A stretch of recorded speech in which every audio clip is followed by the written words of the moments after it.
Hello बच्चों, आज का हमारा टॉपिक है ओम्स लॉ या ओम का नियम। ओम का नियम 1827 में जर्मन फिजिसिस्ट जॉर्ज साइमन ओम ने दिया था। उन्होंने एक कंडक्टर के दोनों सिरों के बीच जो पोटेंशियल डिफरेंस होता है उसमें और उस कंडक्टर से बहने वाले करंट के बीच एक रिलेशन स्थापित किया था एट कांस्टेंट टेम्परेचर। इसी रिलेशन को ओम का नियम कहते हैं।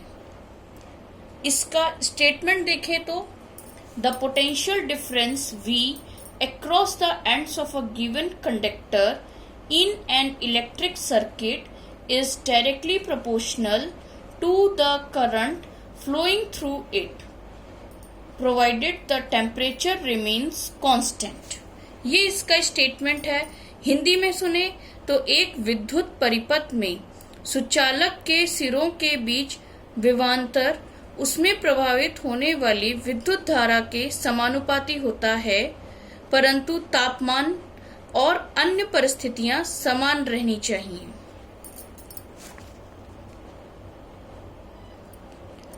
मैथमेटिकली या गणित की भाषा में V is directly proportional to I।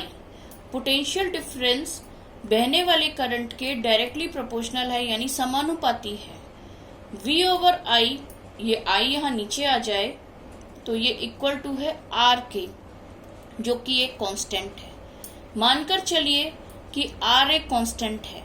क्या है वो हम आगे बताएंगे। इस एक समीकरण से हम तीन चीजों का पता लगा सकते हैं। कैसे?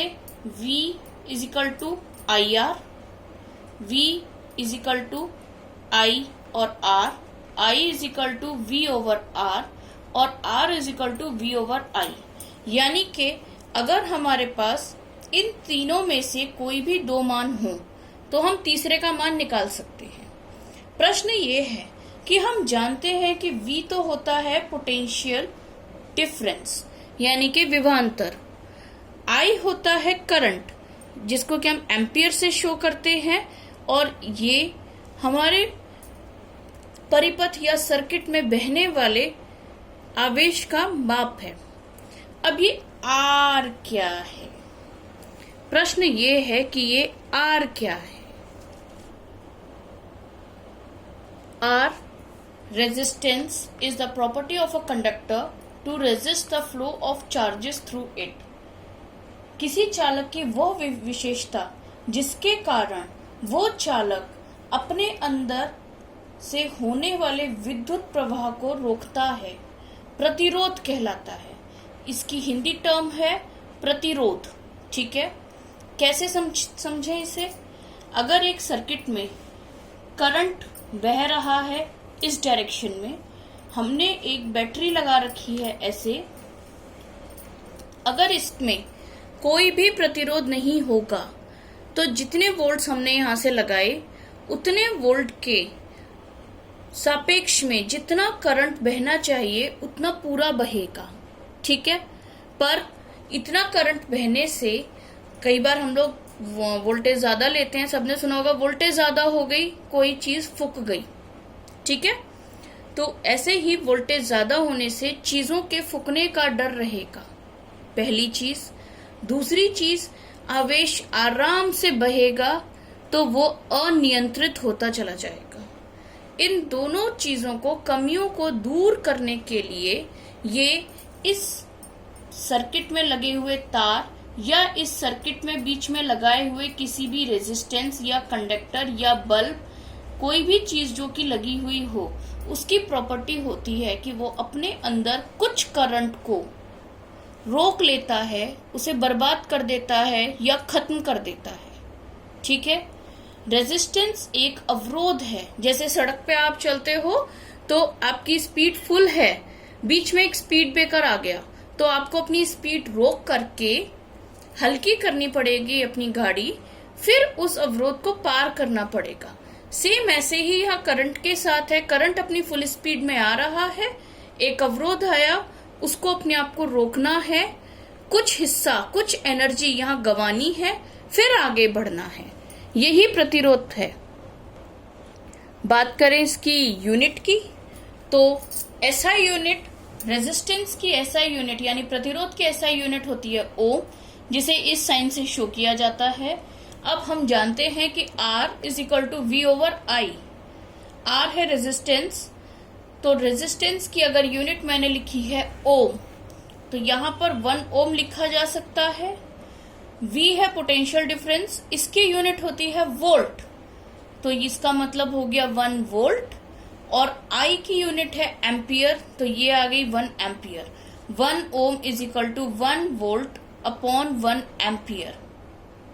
ठीक है, यानी रेजिस्टेंस 1 ओम का तब कहलाएगा जब 1 वोल्ट की बैटरी के कारण 1 एम्पियर करंट फ्लो हो एक सर्किट में।